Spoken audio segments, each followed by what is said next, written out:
अगला वीडियो में आपको बता दिए थे कि कार्बन चक्र क्या होता है। यहाँ आपको हम समझाएंगे कि फास्फोरस चक्र क्या होता है।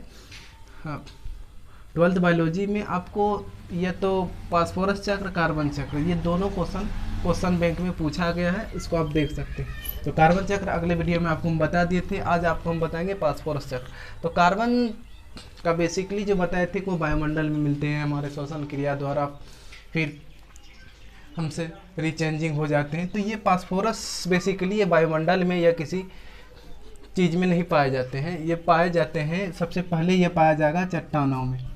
फास्फोरस बेसिकली आपको मिलेगा चट्टानों में। उन चट्टानों का जब अपक्षय होता है तो इन चट्टानों से फास्फोरस की मात्रा इन चट्टानों का जब अपक्षय होता है तो ये बालू में चले आते हैं और फास्फोरस की मात्रा इन बालू में चले जाते हैं। इन बालू का जब और अपक्षय होता है तो इन फास्फोरस की मात्रा बालू से फिर ये मिट्टी बन जाते हैं और ये फास्फोरस की मात्रा इन मिट्टी में चले आते हैं। इस मिट्टी पर जब वर्षा जल होता है और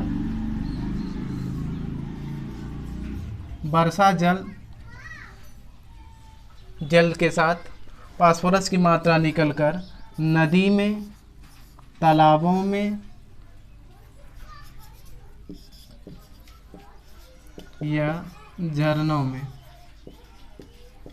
इन सारी चीज़ों में इनकी मात्रा चली जाती है, नदी, तालाब, झरनों में।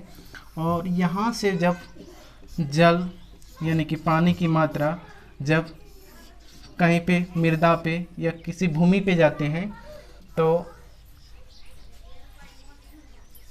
वहाँ पे नए हरे पेड़ पौधे उगते हैं, यानी कि उत्पादक उगते हैं। ब्रैकेट में आप लिख सकते हैं पेड़ पौधे।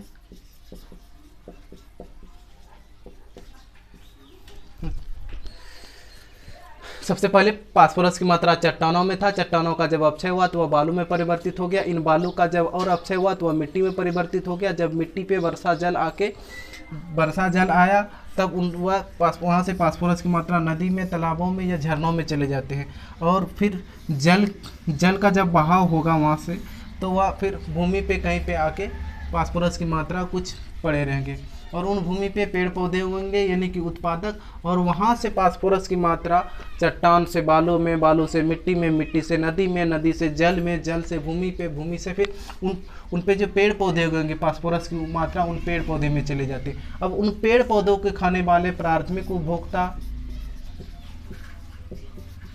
में चले जाएंगे, प्राथमिक उपभोक्ता को खाने वाले द्वितीयक उपभोक्ता और द्वितीयक उपभोक्ता को खाने वाले तृतीयक उपभोक्ता में चले जाते हैं। अब इस तृतीयक उपभोक्ता का जब अपघटनकर्ता के द्वारा अपघटन होगा तो वहाँ से फिर यह मृदा में चले जाते हैं, यानी कि फिर मृदा में ही चले जाते हैं। मृदा बोलो या चट्टान बोलो, एक ही कैटेगरी में आते हैं। तो जहाँ से फास्फोरस आया था वहाँ चले गए। तो यहाँ से यहाँ तक एक चक्र के स्वरूप निर्माण होता है, इसीलिए इसको फास्फोरस चक्र कहते हैं। इसका अपघटन